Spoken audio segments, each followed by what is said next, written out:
और इस बीच बड़ी खबर है, मॉक ड्रिल के बाद अब ब्लैकआउट किया गया है। जयपुर, जोधपुर समेत कई जिलों में ब्लैकआउट किया गया है।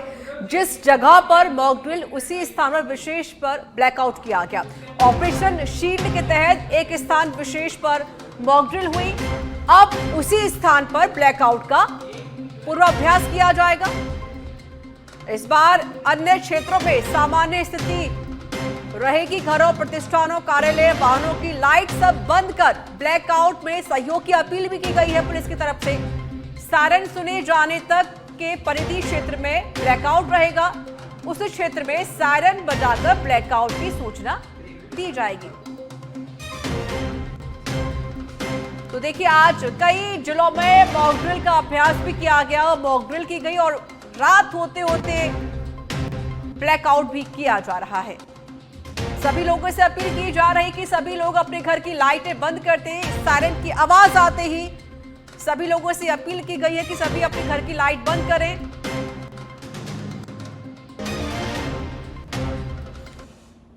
ये तस्वीरें आप देख सकते हैं। ये तस्वीर सामने आई है जहां पर देखिए ब्लैकआउट किया गया है।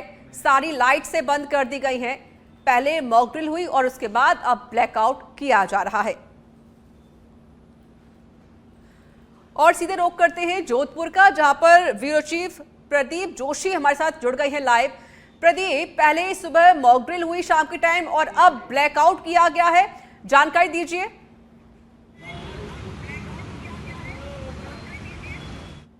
बात की जाए ऑपरेशन सिंदूर के बाद में जोधपुर और तमाम राजस्थान में जो ब्लैकआउट किया गया था, उसी प्रशासन को लेकर अगर देखा जाए तो शाम को लगभग 8:29 पर यह ब्लैकआउट प्रारंभ किया गया था।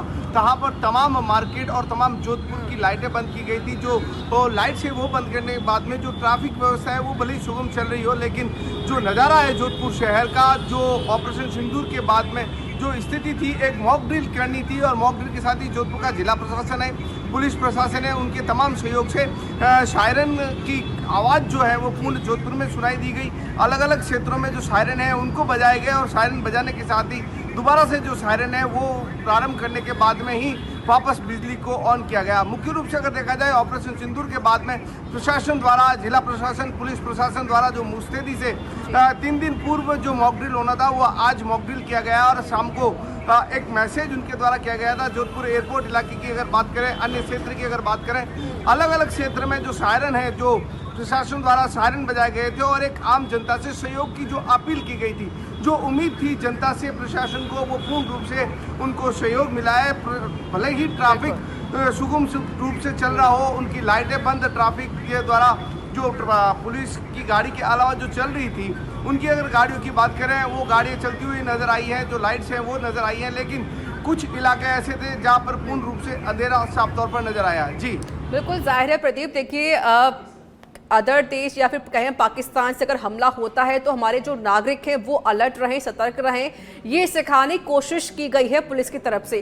देखिए, मॉक ड्रिल की गई तभी भी आप वहीं पर ही मौजूद थे, आपने पूरा कवरेज किया था, और अब ब्लैकआउट किया गया तभी भी आप वहाँ पर मौजूद ही हैं। अगर हम बात करें सुबह से लेकर रात तक का, तो ये पूरा जो मॉक ड्रिल हुई या फिर ब्लैकआउट हुआ, ये जो पूरा अभ्यास हुआ है, कितना सफल रहा और कहाँ पर क्या खामियां नजर आई?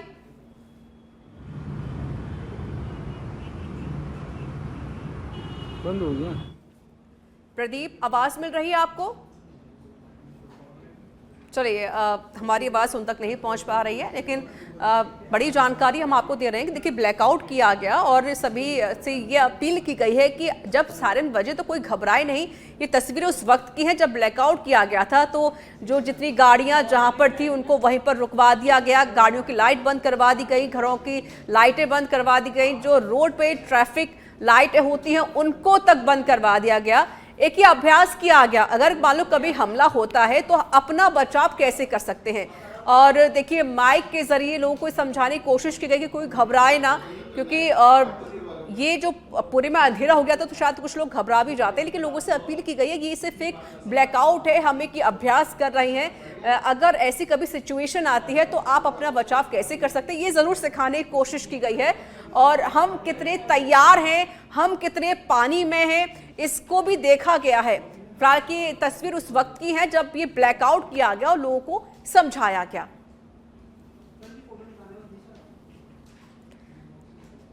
तो जहां जहां पर मॉक ड्रिल की गई वहां पर ब्लैकआउट किया गया। प्रदीप जोशी हमारे साथ फिर से जुड़ गए हैं। प्रदीप, देखिए दिन में मॉक ड्रिल हुई है, रात में ब्लैकआउट हुआ है। अगर हम सुबह से लेकर रात तक का पूछें आपसे, तो ये जो अभ्यास हुआ है कितना सफल रहा और कहां पर कितनी खामियां पाई गई हैं?